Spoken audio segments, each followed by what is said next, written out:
Olá, pessoal, bom dia primeiramente, né? Estamos de volta com mais uma aula. Estava morrendo de saudade de vocês, né? Quem me acompanha no canal sabe que todo dia sai um, dois vídeos, né? Para vocês sempre estarem por dentro, assim, ativem o sininho de notificação, que assim que sai vocês recebem de primeira mão. E hoje a gente vai ver um assunto que envolve redação, envolve também o conteúdo lá do primeiro ano, né? Que eu morro de dizer, pessoal, vamos ter atenção, que eu vou estar sempre cobrando esse conteúdo. É isso?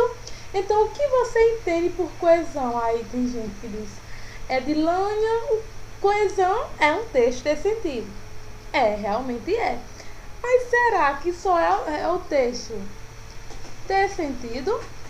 Ou será que é também o texto ter mais uma conexão? Bora ver? Então, primeiramente, a coesão nada mais é do que a ligação harmoniosa entre os parágrafos, fazendo com que os mesmos fiquem ajustados entre si, mantendo uma relação de significância. Para melhor entendermos como isso processa, imaginemos um texto sobrecarregado de palavras que se repetem do início ao fim. Então, para evitar que isso aconteça, existem termos que substituem a ideia apresentada, evitando assim a repetição. Tá vendo como é simples? A coesão, ela vai ligar uma oração à outra. Lembra que eu falei que a gente tem os verbos, tem as preposições e as conjunções que interligam a oração, que elas servem para interligar uma, duas ou três orações, que também tem vídeo postado aqui no canal sobre preposição e coesão. Coesão não, conjunção. Em outras palavras, a coesão é a ligação textual entre os elementos linguísticos. Que ligação? Por exemplo, se eu dissesse, Maria foi passear. João veio para casa cedo. Então, essa frase ela tá em ligação? Não está, ela está quebrada. Para que ela ficasse com um sentido, eu teria que colocar uma conjunção ou uma preposição. Ok? Os termos são conjunções, né? Conjunções, elas são palavras invariáveis, né? Que servem para ligar um, dois ou três termos, né? Que elas são usadas como também conectivos, que a gente utiliza bastante em redações. Os pronomes, né, que tem os pronomes relativos, possessivos, demonstrativos, de tratamento, pessoais, né, e dentre outros. Como exemplo, veremos o parágrafo para verificarmos essa ocorrência. Então, a gente vai ver tudo isso bem detalhadamente, e eu quero muito que vocês prestem um pouco mais atenção, para que vocês não se percam no conteúdo. Tá certo? Bora lá? Analise um exemplo. Tamanha a magia das palavras, pois elas expressam a força do pensamento. As mesmas têm o poder de transformar, de conscientizar e de sentirmos que somos capazes. Observe que elas e as mesmas estão interligando uma frase à outra, estão complementando. Então, nesse caso, está havendo a coesão. Beleza? Alguma dúvida? Não, né? Qualquer coisa vocês podem deixar nos comentários abaixo. Podemos perceber que as expressões elas e as mesmas se referem-se ao termo palavras, ou seja, uma substituição. O que é coesão referencial? A coesão referencial, pessoal, ela se divide em anáfora e catáfora. Anáfora é aquilo que é anterior, a catáfora, aquilo que vem posterior. Vamos ver um exemplo? Um exemplo de coesão. Carlos trouxe 2 computadores dos Estados Unidos. Perguntou-me se eu queria comprar um. Então, observem a conjuntura desta oração. Caravicho é um cachorro. Ele está sempre com sono. Então, observe que ele é um pronome pessoal. Então, também serve para fazer o momento de interligação. Ok? Beleza? Agora, Marília é aluna do curso de Ciências Contábeis. Ela está muito feliz. Observe que novamente ela, né?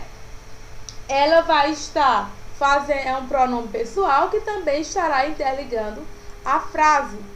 Ele não gosta de estudar. Mateus só quer saber de dormir. Então, novamente, vem o pronome pessoal. Beleza? Coesão sequencial é a utilização de elementos que dão sequência, como, por exemplo, o presidente assinou o contrato. No entanto, contudo, mas o documento era legal. Então, aqui eu poderia colocar assim, o presidente assinou o contrato, no entanto, o documento era ilegal. Como eu poderia substituir no entanto por contudo ou mas, que também ficaria certo. Então, quando o texto apresenta uma sequência, com a sequência de pronomes, pronomes ou advérbios, etc., eu posso muito bem substituir por uma palavra que apresente o mesmo sentido. Coerência! Agora vamos ver o que é coerência. Coerência, pessoal, nada mais é, né, de que quando referimos a uma lógica interna de um texto, ou seja, o assunto que é abordado tem que manter o intacto, né? Sem que haja distorções, ou seja, sem você fugir do assunto. Quando eu vou escrever, eu tenho que ter o maior cuidado tanto na coesão como na coerência. Coesão, quebra de palavras, cadê os conectivos, cadê as conjunções? Coerência, ela precisa manter o sentido amplo, manter uma harmonia textual. Essa harmonia textual, ela é sobrecarregada exatamente não deixar o texto começar a falar de Maria, terminar falando de João, de Severina, de Caitirina, ok? Agora analisem o texto abaixo. O inverno no Nordeste, período chuvoso, está ótimo. Por isso a fome continua sendo um problema. Se vocês observarem, né, a gente vai estar falando de coerência. E aqui vai estar em coerência porque não fugiu do assunto e nem quebrou o sentido da oração, seja ela adversativa ou subordinada. Produza 4 pequenos textos sobre um único assunto, respeitando o que se pede abaixo. Um texto que possua coerência, um que seja incoerente, ou seja, que tenha quebra de palavras, seja um texto todo retrucado. Um coeso, porém coerente, um com conectivos e conjunções, porém fugindo do tema. Um que seja coerente, no entanto, sem coesão. Um que tenha sentido, porém que não tenha conectivos nem conjunções. Ok? Em outras palavras, coerência é a relação harmônica que se estabelece entre as partes de um texto, em um contexto específico, o que é responsável pela percepção de uma unidade de sentido, ok?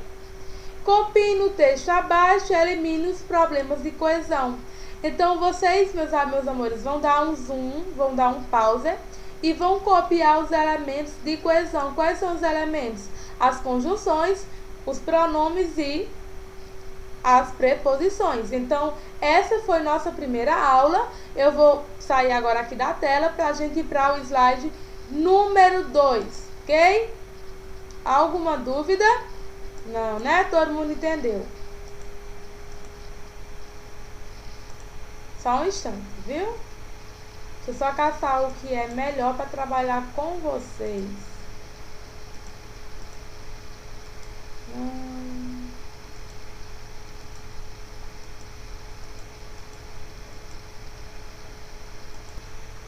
Vamos dar continuidade. Vamos lá. Vamos lá. Primeiramente, o que é um texto? O texto é um produto concreto de uma condição linguística. O texto é estatístico, tem semântica, tem uma atividade discursiva, que é o que eu vou retratar. Ok? Isso é o que é o texto. O discurso é aquilo que o texto produz. O que é que o texto vai falar? Tá certo? Eu trouxe alguns exemplos, mas aí eu vou trabalhar agora com vocês textualidade.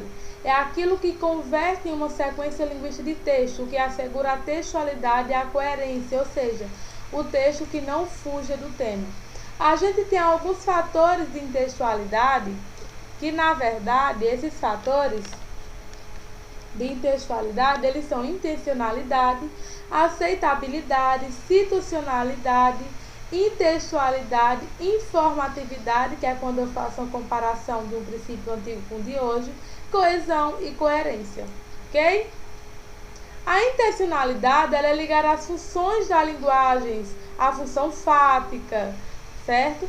Aceitabilidade focada no receptor. Lembra do receptor, o emissor e o receptor? Situacionalidade refere-se ao contexto que você vai inserir. Intextualidade, ao que remete aos outros que vão ler. Informatividade, o grau de informação contida no seu texto, tá certo? Esse restante, eu vou trazer só algumas coisas, elementos de coesão, que é pronomes relativos, né, que vocês estão vendo aqui, possessivos, pessoais, demonstrativos, conjunções e preposições e advérbios, que no canal também, eu vou deixar o link, tem também os vídeos, tem 2 aulas de advérbios, se eu não me engano, tem aula de conjunções e preposições, que vocês podem ver. Tem um pouquinho de coerência também, que eu já falei, lá no, acho que lá nos primeiros vídeos do canal tem essas aulas, tá certo? Então essa foi nossa aula de hoje. Obrigada a todos, fiquem com Deus.